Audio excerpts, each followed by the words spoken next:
ఇల్లు వదిలి వెళ్ళిపోవాలని నిర్ణయించుకున్న అహల్య చివరిసారిగా బాబుకి జోలపాట పాడి పడుకోబెడుతుంది. వట్టభద్ర సాయికి పాట పాడుతూ బాబుని నిద్రపుచ్చుతూ ఉంటే పక్కనే కూర్చొని ఉన్న గౌతమ్కి కూడా బాగా నిద్ర వచ్చి అహల్య భుజాల మీద వాలిపోయి నిద్రపోతూ ఉంటాడు. ఇక దాంతో అహల్య బామ్మ మాటల్ని గుర్తు చేసుకొని బాధపడుతూ ఉంటుంది.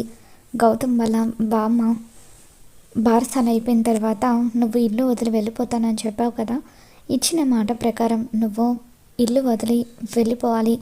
నీ వల్ల గౌతమ్ అదితి ఇద్దరు కూడా విడిపోయారు. రెండు కుటుంబాల మధ్య మనస్పర్ధలు ఏర్పడ్డాయి.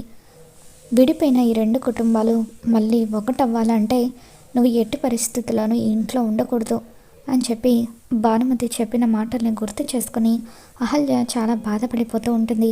మరోవైపు గౌతమ్ బాబు చేతిని తన చేతిని దగ్గరికి తీసుకొని మనం ముగ్గురు కూడా ఎప్పుడు ఇలాగే ఒకటిగా జీవితాంతం కలిసి ఉండాలి, ఎన్ని కష్టాలు వచ్చినా సరే వాటిని ఎదుర్కోవాలంటూ గౌతమ్ అహల్యకు చెప్పిన మాటల్ని కూడా అహల్య గుర్తు చేసుకుంటుంది.